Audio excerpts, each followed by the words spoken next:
लाईफमध्ये कधीही कोणत्याही मोटिवेशनल स्पीकर, कोणत्याही इन्फ्लुएन्सर किंवा कोणत्याही मोटिवेशनल रीलवरती डिपेंड नका राहू की कधी एकदा ते माझ्या फीडमध्ये येतील आणि त्यांना फॉलो करून मी माझी पूर्ण लाईफ चेंज करून टाकेन. उद्या जाऊन जेव्हा इंस्टाग्राम ॲप पूर्णपणे बंद होईल किंवा बॅन होईल तेव्हा तुम्ही ते मोटिवेशन कुठून फाइंड आउट करणार आहात, कोणावरती डिपेंड राहणार आहात.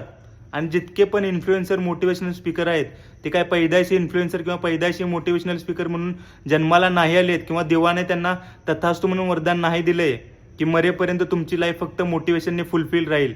ते सुद्धा तुमच्या आमच्यासारखीच कॉमन माणसं आहेत यार. पण ते ज्या लेवलपर्यंत पोहोचलेत त्या लेवलपर्यंत पोहोचण्यासाठी त्यांचे गोल्स, ड्रीम्स आणि त्यांचं डेडिकेशन कामाला आलं आहे. जर ते लोक करू शकतात तर तुम्ही आम्ही का करू शकत नाही.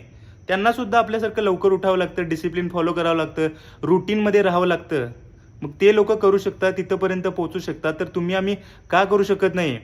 आता हे वर्ष संपण्यासाठी पण फक्त 3 महिने राहिलेत आणि बस असतो 3 महिने टाईम कोणालाही चेंज होण्यासाठी किंवा स्वतःला त्या नेक्स्ट लेवलपर्यंत घेऊन जाण्यासाठी.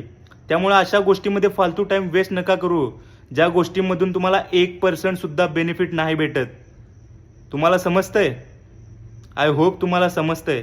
त्यामुळे तयार व्हा, तुमच्याकडे फक्त 3 महिने राहिलेत.